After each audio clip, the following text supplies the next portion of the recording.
নৱম শ্ৰেণীৰ গণিত বিষয়ৰ অধ্যায় 6 ৰেখা আৰু কোণ লাইনস এণ্ড এংগেলছ এইটোৰ বিষয়ে আলোচনা কৰিম। তো আমি ইতিমধ্যে জানি আহিছোঁ ৰেখা কেনেকৈ হয়, কোণ কেনেকৈ হয়। তথাপি আকৌ কৈছোঁ যে ৰেখা হ'ব ৰেখা, ৰশ্মি, ৰেখাখণ্ড, এইবিলাকৰ বিষয়ে আমি কিছু কথা জানিব লাগিব যে ৰেখা কোনটো কয়, ৰশ্মি কোনটো কয়, ৰেখাখণ্ড কোনটো কয়। প্ৰথমে আমি জানিম যে অসংখ্য বিন্দুৰ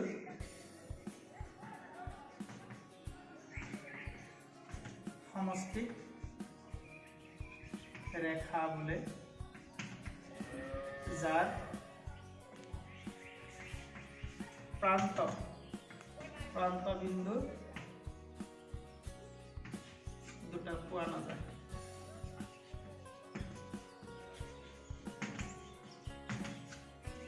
আমি প্ৰথমে পাম ৰেখা, যে অসংখ্য বিন্দুৰ সমষ্টিক ৰেখা বোলে, যাৰ প্ৰান্ত বিন্দু দুটা পোৱা নাযায়।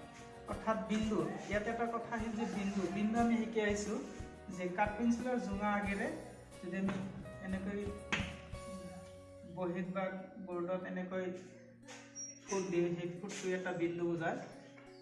বিভিন্ন সময়ত বিভিন্ন ধৰণৰ এইটো সংজ্ঞা দিয়া হৈছে। আমি এনেকৈ ক'ব পাৰোঁ যে যাৰ দিশ আৰু প্ৰস্থ নাই কিন্তু অস্তিত্ব আছে, সেইটোকে বিন্দু বুলি কওঁ। নাইবা বেলেগকৈ সংজ্ঞা দিয়া আছে, আমি পাই আহিছোঁ। এতিয়া অসংখ্য বিন্দুৰ সমষ্টিক ৰেখা বোলে। সমষ্টি মানে যোগফল। তাৰমানে এনেকুৱা বিন্দু আছে, এনেকুৱা বিন্দু আছে, বিন্দু বহুতকেইটা লগ লগাই দিওঁ, লাষ্টত এইটো যে কি হয় একলগ দেখা যায়। আৰু ইয়াতে কৈছে যে অসংখ্য বিন্দুৰ সমষ্টিক ৰেখা বোলে, যাৰ প্ৰান্ত বিন্দু দুটা, প্ৰান্ত মানে শেষৰ ফালে, মানে ইফালৰ বিন্দু আৰু ইফালৰ বিন্দু পোৱা নাযায়। ইফালে যাই থাকিব, ইফালে যাই থাকিব, এইটো কি ক'ব ৰেখা। আমি ইয়াক নামাকৰণ কৰিব পাৰোঁ এ বি এডাল ৰেখা। লিখিব পাৰোঁ যে এ বি এডাল ৰেখা, এ বি এডাল ৰেখা। অসংখ্য বিন্দুৰ সমষ্টিক ৰেখা বোলে, যাৰ প্ৰান্ত বিন্দু দুটা পোৱা নাযায়। চিত্ৰত এ বি এডাল ৰেখা। এই ৰেখা দুই ধৰণৰ আছে। ৰেখা দুই ধৰণৰ হ'ব পাৰে। এটা হ'ব যে সৰল ৰেখা, এটা হ'ব বক্ৰৰেখা। সৰল ৰেখা আৰু বক্ৰৰেখা। সৰল ৰেখা হ'ল এইটো হ'ল সৰল ৰেখা, বক্ৰৰেখা এইটো বক্ৰৰেখা। এনেকৈ হ'ব পাৰে, এনেকৈ হ'ব পাৰে, এইটো বক্ৰৰেখা। তো এই সৰল ৰেখা আৰু বক্ৰৰেখাৰ ক্ষেত্ৰত আমি ক'ব পাৰোঁ যে প্ৰশ্ন হ'ব পাৰে দুডাল সৰল ৰেখাই সৰ্বোচ্চ কিমানটা বিন্দুত ছেদ কৰিব পাৰে। যে এডাল সৰল ৰেখা আছে, আন এডাল সৰল ৰেখা ল'লে ইয়াত কিমানটা বিন্দুত ছেদ কৰিব পাৰে। যে দুডাল সৰল ৰেখাই এটা বিন্দুতহে ছেদ কৰিব পাৰে। ধৰা হ'ল এ বি আৰু চি ডি দুডাল সৰল ৰেখা। এ বি আৰু চি ডি দুডাল সৰল ৰেখা, এই দুটাই এটা বিন্দুতহে ছেদ কৰিব পাৰে। কিন্তু বক্ৰৰেখা, যে বক্ৰৰেখা কিমান, বক্ৰৰেখা এইটো এটা বক্ৰৰেখা আছে, আন এটা বক্ৰৰেখা এনেকৈ কাটিব পাৰে। অৰ্থাৎ দুটা বিন্দুত কাটিব পাৰে, নাইবা আকৌ এনেকৈ দিব পাৰি। এইটো যদি বাঢ়ি যায়, এইটো যদি এনেকৈ বক্ৰ কৰি দিয়ে, এনেকৈ বক্ৰ হৈ যাব পাৰে, একাধিক বিন্দুত কাটিব পাৰে। আমি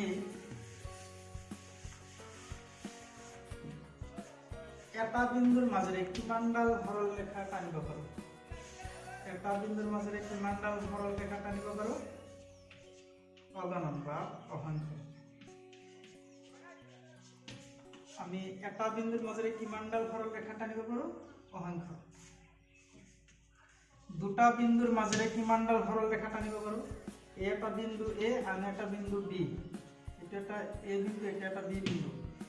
তো এ আৰু বি বিন্দুৰ মাজেৰে কেইডাল সৰল ৰেখা টানিব পাৰোঁ? এটা বিন্দুৰ মাজেৰে কিমানটা সৰল ৰেখা টানিব পাৰিলোঁ? অসংখ্য। দুটা বিন্দুৰ মাজেৰে কিমানডাল সৰল ৰেখা আঁকিব পাৰোঁ? এটা সৰল ৰেখা আঁকিলোঁ। আৰু পাৰিম নেকি? যদি আৰু আঁকিব যাওঁ এইটো আঁকি কিন্তু এইটো বক্ৰৰেখা হৈ যাব, গতিকে এইটো নোৱাৰোঁ, গতিকে এইটো কেনচেল। অৰ্থাৎ আমি দুটা বিন্দুৰ মাজেৰে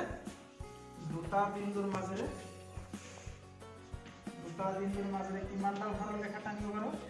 মাজেৰে মাত্ৰ এডালহে সৰল ৰেখা টানিব পাৰোঁ।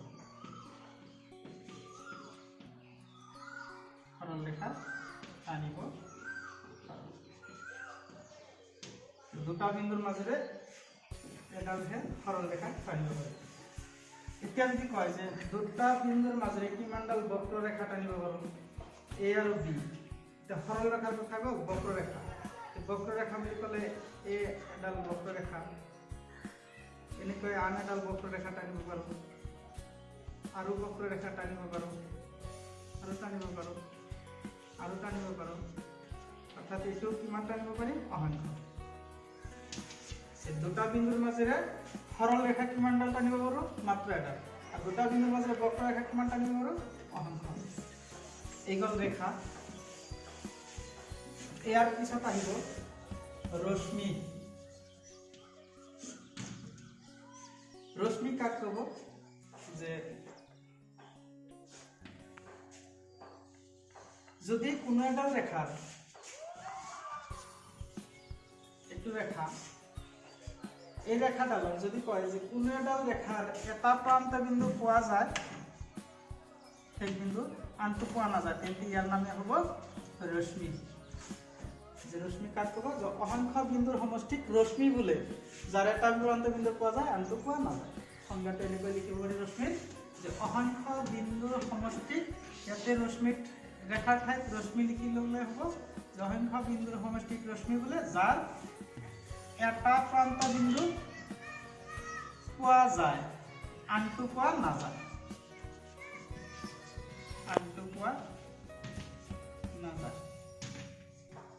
এনেকৈ আমি ৰশ্মিৰ সংজ্ঞা দিব পাৰি। যি ৰেখাৰ এটা প্ৰান্ত বিন্দু পোৱা যায় আনটো পোৱা নাযায় সেইটোক ৰশ্মি বোলে। এইটো হ'ল ৰশ্মি, এইটো হ'ল ৰেখা, এইটো হ'ল ৰশ্মি। আৰু ৰেখাখণ্ড হ'ব যিডাল ৰেখাৰ দুয়োটা প্ৰান্ত বিন্দু পোৱা যায়, তাৰমানে শেষ বিন্দু আছে, এইটোক ক'ব, এইটোক ৰেখা, এইটোক ৰশ্মি,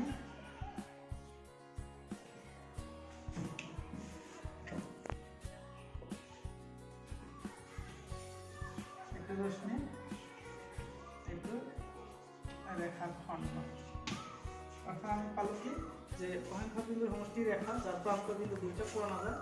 তো অসংখ্য বিন্দুৰ সমষ্টিক ৰশ্মি বুলি ক'ব যদি তাৰ এটা প্ৰান্ত বিন্দু পোৱা যায় আনটো পোৱা নাযায়। আৰু অসংখ্য বিন্দুৰ সমষ্টিক ৰেখাখণ্ড বুলি ক'ব যাৰ দুইটা প্ৰান্ত বিন্দু পোৱা যায়।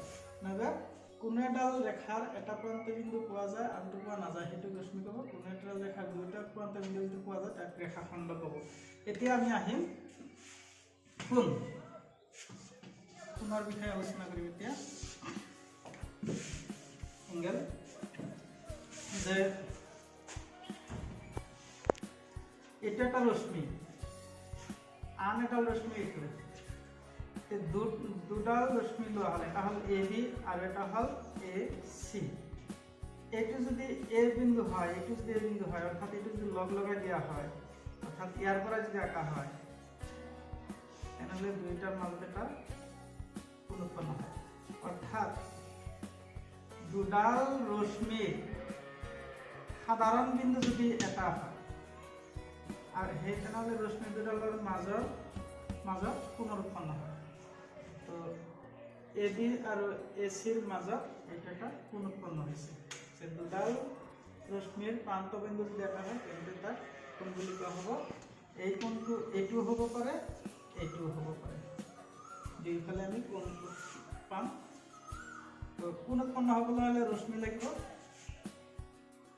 দুডাল ৰশ্মিৰ প্ৰান্ত বিন্দু যদি এটা হয় তেনেহলে তাক কোণ বুলি কোৱা হয়। এই কোণবোৰ আমি সৰল কোণ, স্থূল কোণ, সূক্ষ্ম কোণ,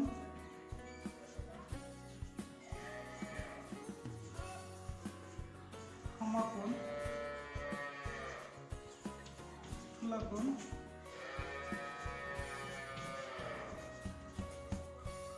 প্ৰত্যাৱৰ্তী কোণ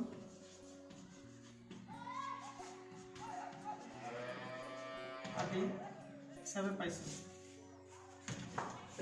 কোণ আমি কেনেকৈ পাইছোঁ যে সৰল কোণ, সূক্ষ্ম কোণ, সমকোণ, স্থূল কোণ, প্ৰত্যাৱৰ্তী কোণ আদি পাইছোঁ। ইয়াৰ উপৰি পাইছোঁ সন্নিহিত কোণ, পূৰক কোণ, সম্পূৰক কোণ। আমি এই বিষয়ে আলোচনা কৰিম। প্ৰথমে চাম আমি সৰল কোণ। দুডাল ৰশ্মি যদি বিপৰীত ফালে যায় আৰু এডাল সৰল ৰেখা উৎপন্ন কৰে এ বি চি, দুডাল ৰশ্মি এ বি আৰু এ চি বিপৰীত ফালে গতি কৰিছে আৰু এইটো এডাল সৰল ৰেখা, তেনেহ'লে ইয়াৰ মাজৰ কোণটো সৰল কোণ বুলি কোৱা হয়। সৰল কোণ আৰু এই সৰল কোণবোৰ সদায় 180 ডিগ্ৰী। সৰল কোণৰ মান হ'ব 180 ডিগ্ৰী। তাৰপিছত আমি আলোচনা কৰিম সূক্ষ্ম কোণ। দুডাল ৰশ্মিৰ মাজৰ কোণ এ বি চি, দুডাল ৰশ্মিৰ মাজৰ কোণটো যদি 0 ডিগ্ৰীতকৈ, এইটো থিতা বুলি ধৰি লৈছোঁ, থিতা গ্ৰীক শব্দ এটা, গ্ৰীক আখৰ এটা, গ্ৰীক আখৰ, এই থিতা 0 ডিগ্ৰীতকৈ থিতাৰ মানটো ডাঙৰ বা 90 ডিগ্ৰীতকৈ সৰু হ'ব লাগিব। অৰ্থাৎ দুডাল ৰশ্মিৰ মাজৰ কোণ যদি 0 ডিগ্ৰীতকৈ ডাঙৰ, 90 ডিগ্ৰীতকৈ সৰু, তেতিয়া কি ক'ব? তাক সূক্ষ্ম কোণ বুলি ক'ব। দুডাল ৰশ্মিৰ মাজৰ কোণ 0 ডিগ্ৰীতকৈ ডাঙৰ, 90 ডিগ্ৰীতকৈ সৰু হ'লে তাক সূক্ষ্ম কোণ বুলি কোৱা হয়। তাৰপিছত আমি আলোচনা কৰিম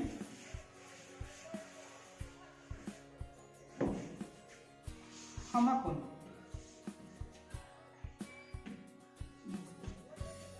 দুডাল ৰশ্মি এডালে আনটোৰ লগত পৰস্পৰ লম্বভাৱে থাকিলে বা 90 ডিগ্ৰী কোণ উৎপন্ন কৰিলে তাক ক'ব সমকোণ।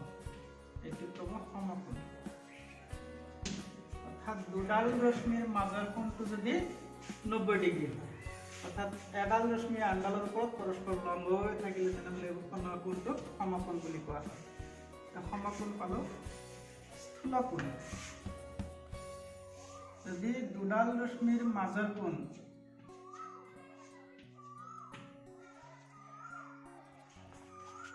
90 ডিগ্ৰীতকৈ ডাঙৰ আৰু 180 ডিগ্ৰীতকৈ সৰু, এই কোণটো 90, এইটো 90 যদি হয় 90তকৈ ডাঙৰ হ'ব লাগিব বা 180তকৈ সৰু হ'ব লাগিব।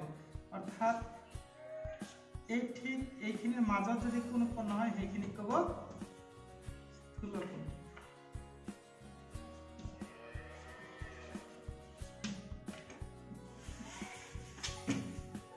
আমি কি পালো যে দুডাল ৰশ্মিৰ মাজৰ কোণ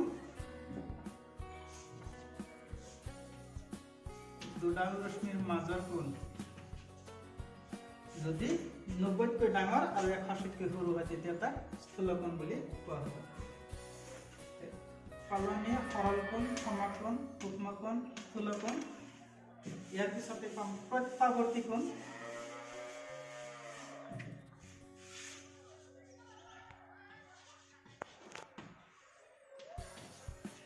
প্ৰত্যাৱৰ্তী কোণ বা প্ৰৱৰ্তক কোণ যদি দুডাল ৰশ্মিৰ মাজৰ কোণ 180 ডিগ্ৰীতকৈ ডাঙৰ, 360 ডিগ্ৰীতকৈ সৰু, তেতিয়া তাক ক'ব প্ৰত্যাৱৰ্তী কোণ। সেইখিনি আমি কিছুমান কোণৰ বিষয়ে আলোচনা কৰিলোঁ। ইয়াৰ উপৰিও আছে পূৰক কোণ।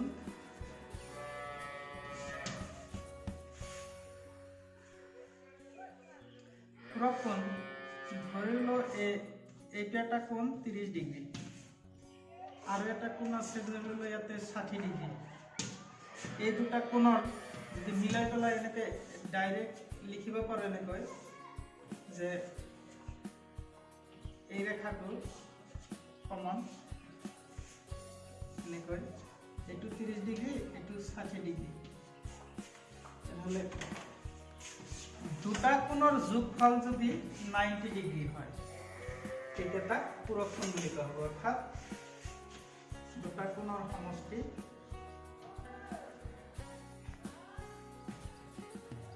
90 ডিগ্ৰী হলে তাক পূৰক কোণ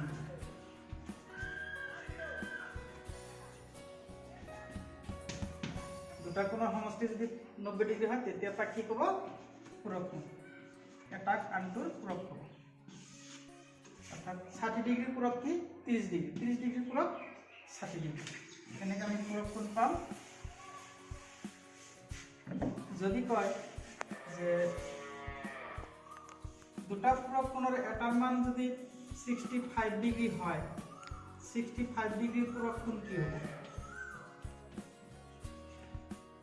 65 ডিগ্ৰী পূৰক কোণ কিমান আমি পাইছিলো দুটা কোণৰ সমষ্টি যদি 90 ডিগ্ৰী হয় তেনেহলে তাক পূৰক কোণ বুলি কোৱা হয় তেনে 65 ৰ লগত কিমান যোগ কৰিলে আমি 90 ডিগ্ৰী পাম নাইবা 90 ডিগ্ৰী পৰা 65 মাইনাস কৰি দিলে কিমান হ'ব 5 গলে 5 আৰু 6 গলে 2 অৰ্থাৎ 25 ডিগ্ৰী তেনেহলে কি 65 ৰ পূৰক কোণ 25 ডিগ্ৰী এইখিনি আছে পূৰক কোণ ইয়াৰ পিছতে আমি সম্পূৰক কোণ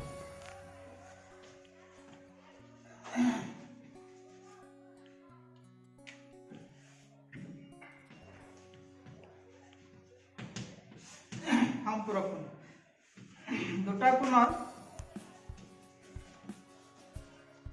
সমষ্টি 180 ডিগ্ৰী হলে তাক সম্পূৰক কোণ বুলি দুটা কোণৰ সমষ্টি যদি 180 ডিগ্ৰী হয় তেনে তাক সম্পূৰক কোণ অৰ্থাৎ এনেকা যদি কোণ থাকে ধৰি লও এইটো এ বি সি ডি এইটো যদি 120 ডিগ্ৰী হয় আৰু এইটো যদি 60 ডিগ্ৰী হয় তেনে দুটা কি হ'ব এটা কাণটোৰ সম্পূৰক হ'ব 120 ডিগ্ৰীৰ সম্পূৰক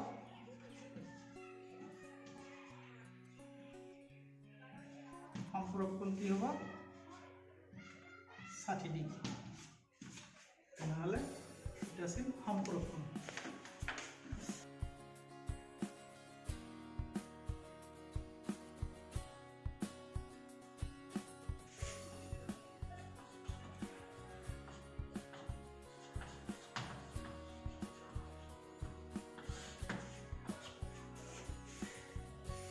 সন্নিহিত কোণটো বৰ দৰকাৰী এই অধ্যায় আলোচনা কৰাৰ গোটেইকেইটা কথাই দৰকাৰি তাৰ ভিতৰত এইটো এটা সন্নিহিত কোণ সন্নিহিত মানে ওচৰা-ওচৰি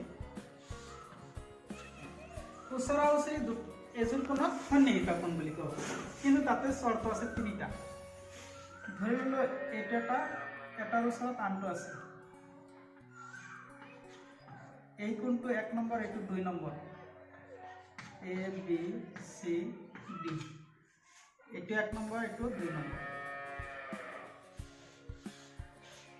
তো সন্নিহিত কোণ কাক কয় এটা আমি জানিব লাগিব এযোৰ কোণক সন্নিহিত কোণ বুলি কোৱা হ'ব যদিহে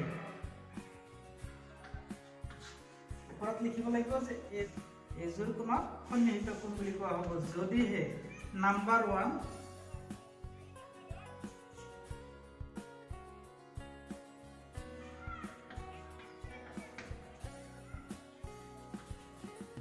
সাধাৰণ বাহু থাকে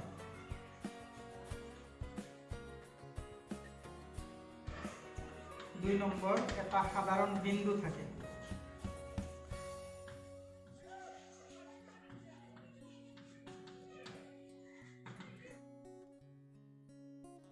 3 নম্বৰ আমি এই কথাটো জানিম যে এডাল সাধাৰণ বাহু থাকে তাৰ মানে ইয়াতে বাহু কোন পালো দুটা 1 নম্বৰ আৰু 2 নম্বৰ দি আমি নাম দিছো ইয়াতে 3ডাল বাহু পাইছো কোণৰ ইয়াৰে এডাল সাধাৰণ বাহু থাকিব লাগিব এইটো হ'ব পাৰে এইটো হ'ব পাৰে এইটো হ'ব পাৰে কিন্তু এই ক্ষেত্ৰত আমি ধৰি লৈছো যে এ সি টু সাধাৰণ বাহু হিচাপে লৈছো সাধাৰণ বাহু কোনডাল AC যিডালক সাধাৰণ বাহু ধৰিম তাৰে পৰাই কোণবোৰ ধৰিব লাগিব তাৰমানে ইয়াৰ পৰাই হে কোণ উৎপন্ন হৈছে এনেকৈ থাকিব লাগিব মানে এটা 1 নম্বৰ সাধাৰণ বাহু তেনেহলে নিশ্চয় আনটো কোণ কি হ'ব লাগিব এইটোৰ পৰাই উৎপন্ন বুলি ধৰিব লাগিব 2 নম্বৰ কোণ বাহু কোণটো আহিল সাধাৰণ এইটো আৰু এটা কৈছে কি যে এটা সাধাৰণ বিন্দু থাকিব লাগিব তেনেহলে এইটো হ'ল সাধাৰণ বিন্দু এজোৰ কোণক সন্নিহিত কোণ বুলি কোৱা হ'ব যদিহে হিহঁতৰ এডাল সাধাৰণ বাহু থাকে এটা সাধাৰণ বিন্দু থাকে আৰু এটা কন্ডিশন অতি দৰকাৰী কন্ডিশন যে আম বাহু দুটা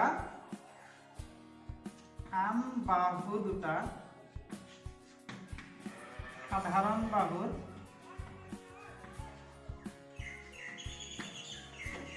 দুয়োফালে থাকিব লাগে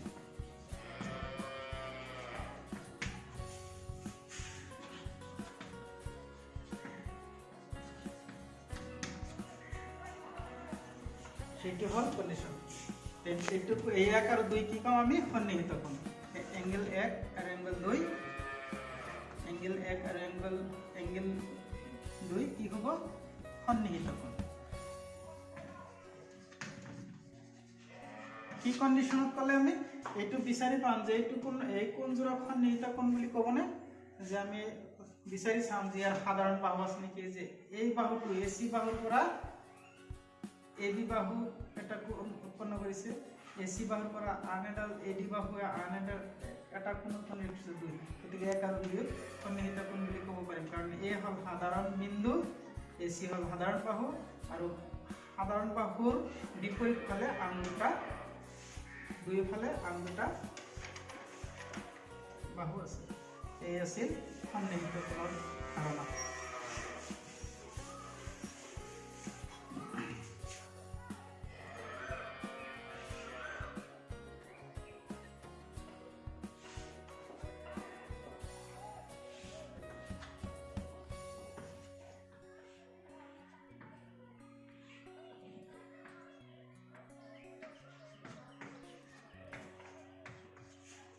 এংগেল 1 আৰু এংগেল 2 সন্নিহিত কোণ বুলি ক'ব পাৰিনে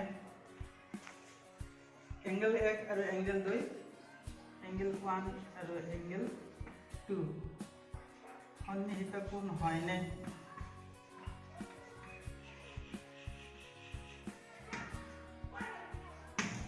এই ক্ষেত্ৰত চাম আমি এংগেল 1 আৰু এংগেল 2 সন্নিহিত কোণ হয়নে ইয়াতে এটা সাধাৰণ বিন্দু আছে নাম্বাৰ 1 সাধাৰণ বিন্দুটো ঠিকই আছে নাম্বাৰ 2 কন্ডিশন যে এইটো সাধাৰণ বাহু ইয়াৰ পৰা এইটো হৈছে 2 নম্বৰটো ঠিক আছে 3 নম্বৰ কন্ডিশন আছিল কি যে আম বাহুটো সাধাৰণ বাহু দুয়োফালে থাকিব লাগে কিন্তু ইয়াতে দেখা গ'ল দুইটা একেফালে আছে গতিকে এইটো কন্ডিশন মানা নাই গতিকে এইযোৰ সন্নিহিত নহয় বুলি ক'ব লাগিব এইটো সন্নিহিত কোণ বুলি আমি নকওঁ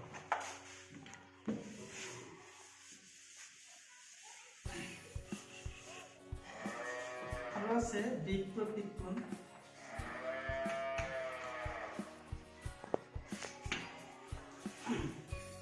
বিপ্রতীক কোণ দুডাল সরল রেখায় ধরা হল AB আৰু CD দুডাল সৰল ৰেখা AB আৰু CD পৰস্পৰ যদি এটা বিন্দু P ছেদ কৰে তাহলে ইয়াত 4টা কোণ উৎপন্ন হয় 1 দিব পাৰো 2 3 4 4টা কোণ উৎপন্ন হয় এই 4টাৰ একৰ বিপৰীত ফালে 3 তাহলে কি হ'ব 1 আৰু 3 বিপ্রতীক কোণ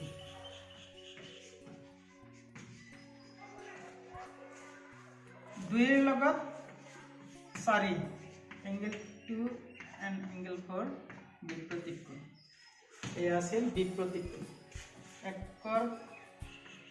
একৰ বিপৰীত ফালে মুখামুখি যেটো বিপৰীত ফালে আছে তিনি হেতু বিপৰীত 2 এৰ বিপৰীত 4 একৰ বিপৰীত 3 এই ক্ষেত্ৰত এটা কন্ডিশন পাও আমি যে বিপৰীত কোণবোৰ সদায় সমান বিপৰীত কোণবোৰ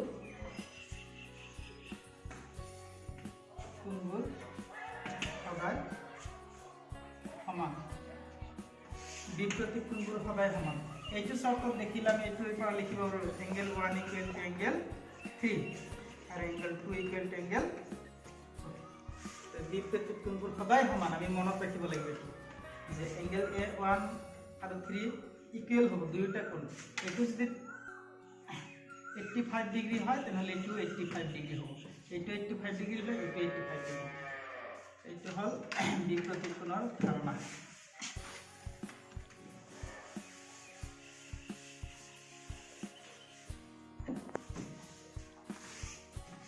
ছাত্ৰ ছাত্ৰীসকল লক্ষ্য কৰিবলগীয়া কথা যে এইটো কোণ যদি 85 ডিগ্ৰী হয় তেনেহ'লে এইটো কিমান হ'ব পাম নেকি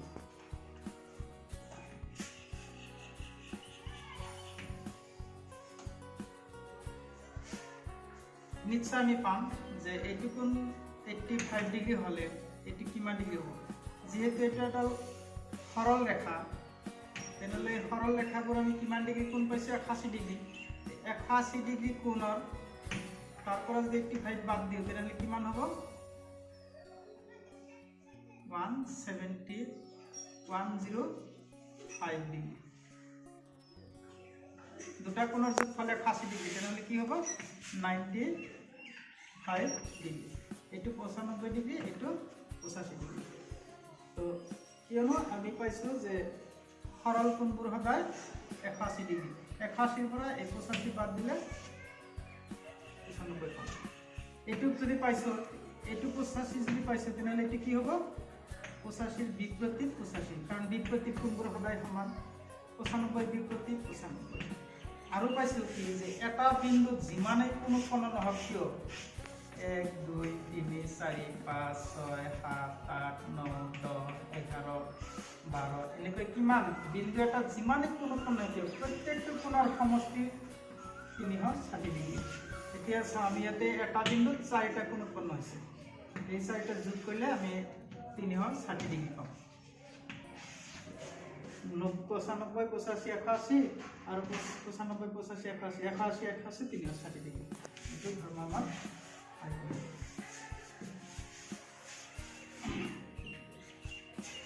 এতিয়া আমি চাম একান্তৰ কোণ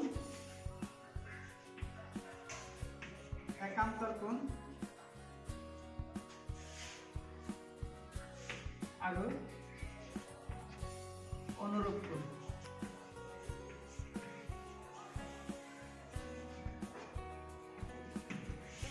এই দুটাৰ বিষয়ে আলোচনা কৰিম একান্তৰ কোণ আৰু অনুৰূপ কোণ একান্তৰ কোণ কাক ক'ব আৰু অনুৰূপ কোণ কাক ক'ব সেই বিষয়ে আমি পিছলৈ আলোচনা কৰিম আজিলৈ এইখিনিতে সামৰিছোঁ